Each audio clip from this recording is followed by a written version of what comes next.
Get it views. Back at it. Let's go. All right. So let's talk more about the drug of choice. So it's basically crack, right? Yeah. Okay. And how much would you say you smoke on average? And just tell us about it. The drug, what it, how it makes you feel, why you do it, you know, those type of things.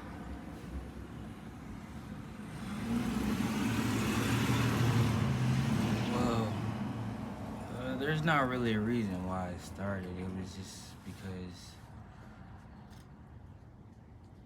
I was always interested in it. There's no reason why. There's no backstory to why I was Mm-hmm. interested in it. Once I was younger, I found out about it. I was always interested. No one showed me any of it. Did you see any crackheads or drug users and you said, oh, okay, let me try it?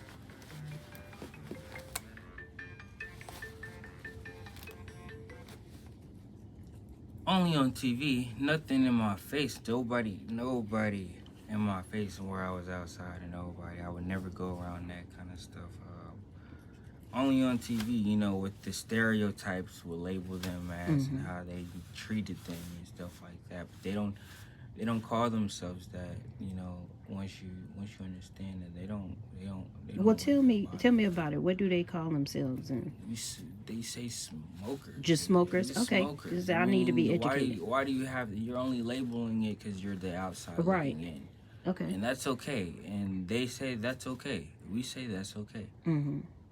They can say that. That's just the world they live in, and we can't change any of that. It's Just leave them. none of our business. Mm-hmm. So it's like, okay, well, anyways, so let's just keep doing what we're doing. You won't have to stop because they stopping. So how does it make you feel when you when you do this substance?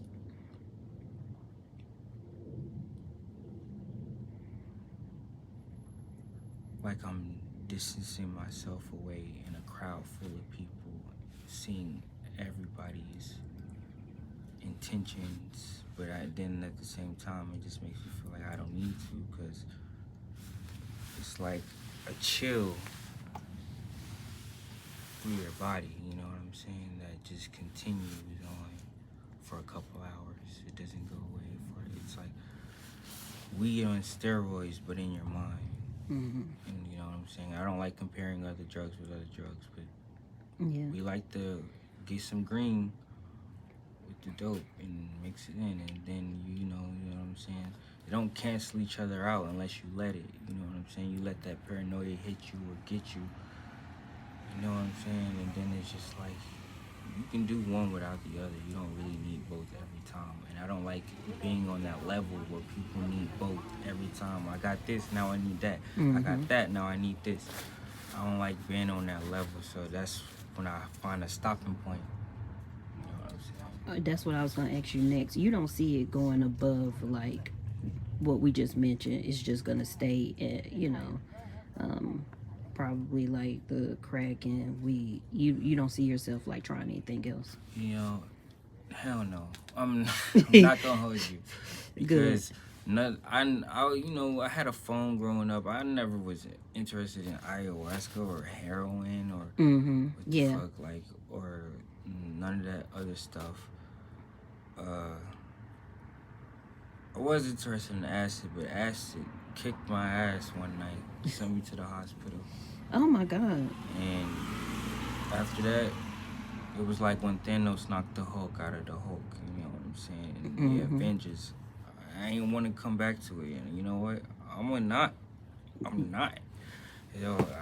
I'm happy. I'm where I need to be. It ain't gonna be no, you know, trying new stuff now. Ain't none of that no more. You know what I'm You saying? know where you. I know where I'm at. You Mm-hmm. know what I'm saying? It ain't no other stuff to try no more. I done tried a lot of stuff now. I said I wasn't gonna try heroin and stuff like that. I'm definitely not doing ayahuasca, but I did one day, and that wasn't for me. I didn't have a bad experience or nothing. But what I stick to now is shrooms, dope, weed. That's it.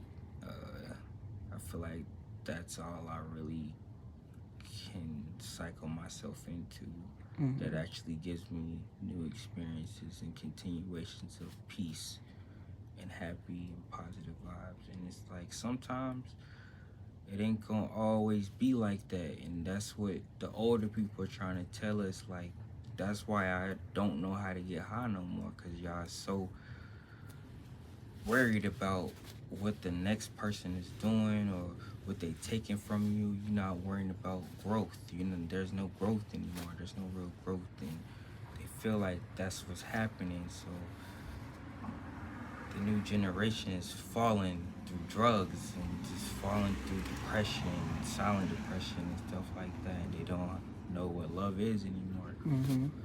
So it's like, you know, that's true somewhere. You know what I'm saying? But you couldn't ask me why that's happening. You couldn't ask me on, because I don't know what that's about. People blame it on the devil, but I don't. I don't see the point in blaming it on someone when you can just fix it yourself and Right. navigate your own path in life. So it's like, that's just propaganda, something to talk about, something that a lot of times people just need something to talk about. You know? How does your family feel about you, trying these drugs? They No, okay with it? no, they never will be. Mm-hmm. I'm not gonna drown or drag them into my problems. I Mm-hmm. try not to, and I don't need to do that. But it happens sometimes because they get worried. But you know Yeah. what I'm saying? I do my best to lash it out too. Do you generally stay at home when you do that, or do you go out and party? Oh no, I don't smoke that out. I don't Mm-hmm. smoke that out in And you stay home, public. I stay home. safe. You would never catch me out doing that. And Okay, if I good. want to go home, I'm gonna go home. I'm gonna say, yo, I'm out. You know what I'm saying? I'm not really into the show off life or the pride and stuff like that. I don't need to. I'm not out here trying to persuade anybody to do it. I'm not out. That's my biggest thing. Like, that's why I'm like, yo, I'm at the crib. Do it. We're not doing it. You know what I'm saying? So I'm gonna just get my shit and I'm gonna go back home. So, what would you say about, just to anybody around your age or younger that want to try, drugs or anything like that? What would you say to them? If you want to try it, you not need to be wanting to cope with it. You can't cuddle with drugs. You know what I'm saying? You can't. Don't make it into a relationship. Don't have a relationship with drugs. Mm-hmm. As a kid, because God is still watching you choose. I'm not saying when you can't find God in your life, turn to drugs. I'm not saying that at all, because that's never true. What I'm saying is, if you want to try drugs, you need to self-discipline and literally grow. You need to grow in your mind and understand why you're really wanting to do it. What attracted you to this element? What really attracted you? And you're seeing it, and you want to know what it's really about. So you need to experience it by yourself, where somebody understands you and somebody sees you and understands why you want to do it. So, but you should not be trying to rush into it and wanting to be like, yo, I need this. When your needs and your wants become the same for drugs, it's not really gonna feel good no more. It's not gonna feel right no more. You're gonna have to start having bad trips and all that. So it's just like, that's what I would say to somebody who would like to try them. Okay. Well, thank you for doing this interview with me. I'm pretty sure we have more. We'll do more, and maybe next time you can show us some of your art and tell us more. But thank you.